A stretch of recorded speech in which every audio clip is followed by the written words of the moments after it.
right, this is an ocean-front plunge pool. So this is your own private pool. Here we've got some closet space. I'm not going to show that to a full detail.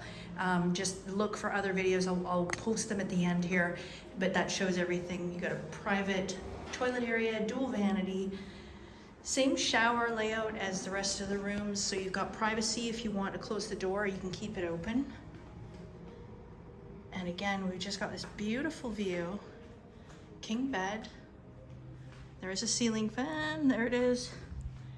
And so the upgraded mini bar area, so I'll show you that. And there you go.